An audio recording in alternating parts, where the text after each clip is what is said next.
Grabe itong nangyayari dito sa District 2, Tondo, Manila. Sobra. Hindi naman tayo nangangampanya nito, pero grabe ang dating ng mga Manileño dito sa tumatakbong congressman dito sa lungsod ng Maynila, dito sa District 2. Dahil iba po ang dating nito sa mga Manileño, dahil iba po yung pagtanggap sa kanya ng Manileño, talagang buo. Talagang bumabalik yung dating sigla ng mga Manileño kapag naririnig nila itong pangalang Carlo Lopez. Di ba? Itong Carlo Lopez kasi na to dati ng congressman, tumapos po ito ng termino dito sa District 2 Maynila. Pero tandaan nyo po ito, natalo nung nakaraang halalan dito sa incumbent congressman na si Valeriano. Natalo po ito dyan sa District 2. At ngayon nagbabalik sa ticket at kilalang Isko Moreno. Dito po siya nakatikit at nakita ninyo yung dating nung Yormes Magic. Nakita ninyo kung paano siya naging number 1 ngayon dito sa online survey dito sa District 2, Tondo, Manila. Itong si Carlo Lopez. Di ba nakita na natin, di ba? Pinagtatawanan lang to ni Valeriano dati. Di ba? Kahit ngayon, sabi niya, hindi mananalo sa akin yan. Pero ngayon, naungusan na. Di ba? Nag-number 1 na. Itong si Carlo Lopez dito sa online survey, dito sa District 2. Paano na ngayon yan, Nakong? Mukhang dinadaga na tayo. Mukhang iniisip natin, mukhang hindi tayo makakatapos ng termino. Di ba?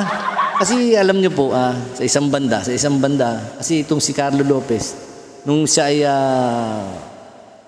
congressman pa, sariwain natin, talagang napakarami ng nagawa nito dyan sa District 2. At hindi po matatawaran ang nagawa nitong Carlo Lopez na to para dyan sa District 2 Tondo.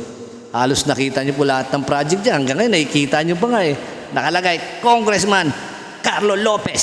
Di ba? Nakikita natin. Lahat yan nakikita natin. Nakikita natin yan lahat, yung mga pinagawa niya. At nakatatak yan sa bawat residente dyan sa District 2, Tondo, Manila.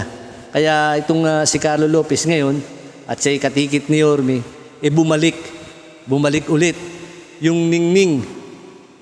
Yung ningning niya sa mga taga-District 2, Tondo, Manila.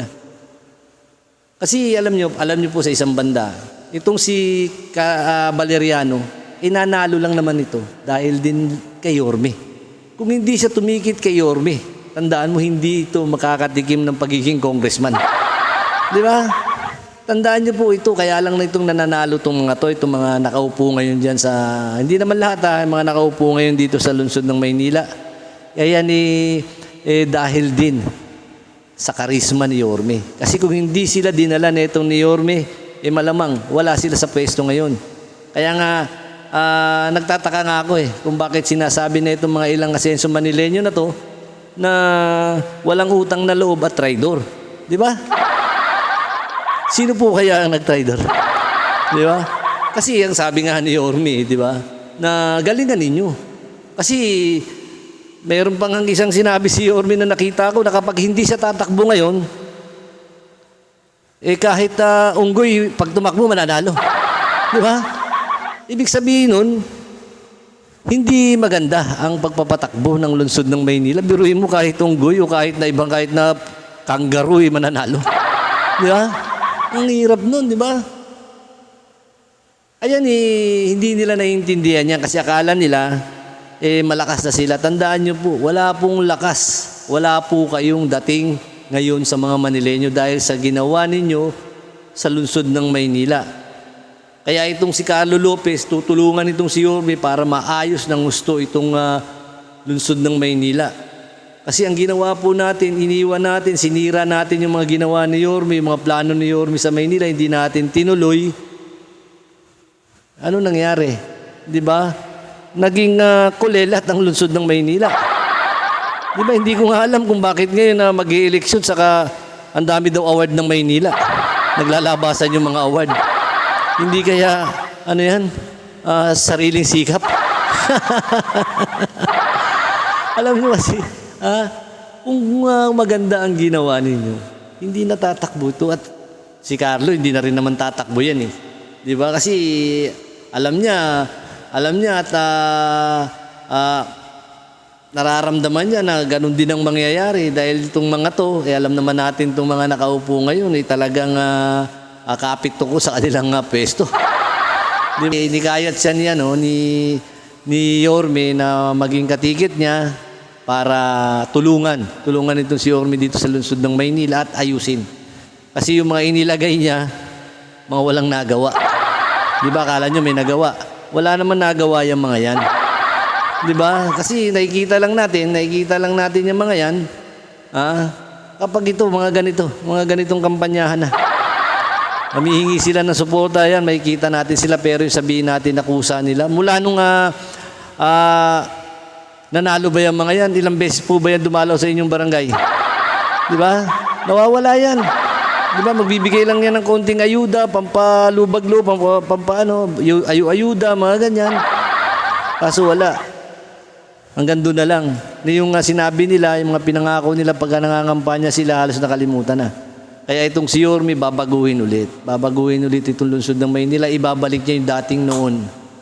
Ibabalik niya lahat. Yung mga nakasanayan ng mga senior citizen, yung mga nakasanayan ng Manileño na may mga binibigay weekly, babalik po lahat yan. Ngayon, meron po bang bumalik? Meron po ba nagawa? Yung birthday cake nga ng mga senior, nawala na rin. Di ba? Ano ba nangyari sa lungsod ng Maynila? Napuno. Punong-puno na ng parking. Mayor, yung parking, ano na yan? Hindi na natin papansinin yan, ganyan na lang. Di ba? Yung mga konsyal naman, vice mayor, suportado yung parking. Di ba? Hindi nila pinapansin. Bakit? Una natin pag-usapan niya, alam nyo na yun. Di ba? Kaya itong tambalan na ito ni Yorme at saka ni Carlo Lopez dito sa District 2, Tondo Maynila, suportado ng nakararaming Manileño. Kaya patok po yung tambalan na yan. Tandaan nyo po, malapit na po ang halalan. Huwag po tayo magpapabudol. Kasi next year, marami na pong may bibigay sa inyo yung mga yan. Kasi may mga pondo na yung mga yan. Di ba? Kaya hanggang dito na lang po at God bless.